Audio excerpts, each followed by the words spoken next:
हे राम, एक दिन आपने मृत्यु के अधीन कर दानव सम्राट रावण को उसी की भूमि पर परास्त कर दिया। किंतु वह विजय आपकी ही नहीं, मानवता की भी विजय थी। वह गुलामों के लिए स्वतंत्रता का संदेश थी। वो शोषितों को, पीड़ितों को सुखमय जीवन का शुभारंभ थी। वो दुर्जनों को विनाश का डर थी। वो सत्य की असत्य पे, न्याय की अन्याय पे, त्याग की स्वार्थ पे, धर्म की अधर्म पे, नम्रता की अहंकार पे विजय थी। वो हे राम, स्त्री के प्रति प्रेम, आदर एवं कर्तव्य की मिसाल थी वह। और यही समझकर खुशियां मनाई चारों दिशाओं में तत्कालीन समस्त मनुष्य प्राणियों ने। आपने आपने रावण को हराया इसलिए नहीं, बल्कि बल्कि दानवीय विचारों का, दानवीय असभ्यता का, दानवीय क्रूरता का आप द्वारा अंत किया गया इसलिए। राम राज आया इसलिए। यह सुनिश्चित किया गया कि मनाएंगे इस दिन को हर वर्ष हर्षोल्लास के साथ विजयादशमी के रूप में। हां, विजयादशमी के रूप में। किंतु किंतु हे राम, मैं आपके उस विजय को, मैं आपकी उस जीत को अंतिम नहीं समझूंगा, और ना ही वर्तमान स्थिति को देखकर मौन बैठूंगा। क्योंकि क्योंकि आपने मिटाया दशानन को, वो पीछे अपनी नस्ल छोड़ गया, आपसे अधिक वो प्रभाव छोड़ गया, सत्ता उच्च पद पर विराजित है। आज भी अधिकांश दानव तुम्हें चाहने वालों को शर्मिंदगी भरा जीवन दे गया। हाँ राम, तुम्हें चाहने वालों को शर्मिंदगी भरा जीवन दे गया।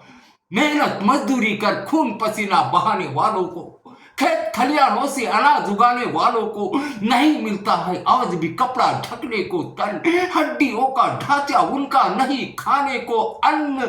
सरकार साहूकार दलाल भ्रष्टाचारी दिन दहाड़े लूटते हैं। हे राम, आपके भक्त पीड़ा सहते सहते मरते हैं। आपके भक्त पीड़ा सहते सहते मरते हैं।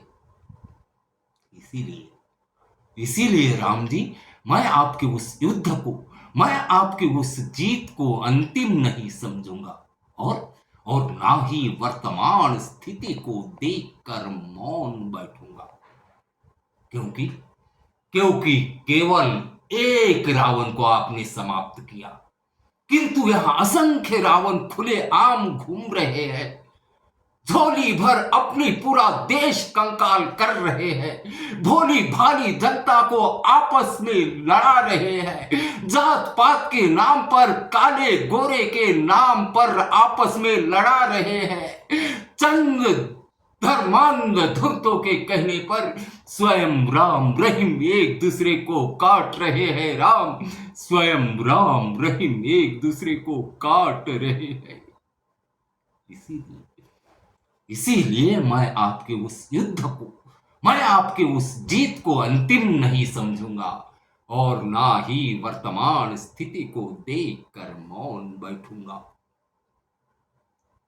क्योंकि क्योंकि आज भी लंकेश के द्वार पे मैं मेरे कई रामों को हाथ जोड़कर देखता हूँ, विरह यातनाओं से व्याकुल तड़पता पाता हूँ। आजीवन वनवास समझते हैं वो अपने भाग्य में। मेरे उन रामों को कुंभकर्णी नींद से जगाना है, भयभीत न हो उनके सामर्थ्य की याद दिलानी है, मूर्छित स्वाभिमान को संजीवनी पिलानी है। हमें मानव युग की स्थापना करनी है। हाँ राम, हम मानवों को मानव युग की स्थापना करनी है।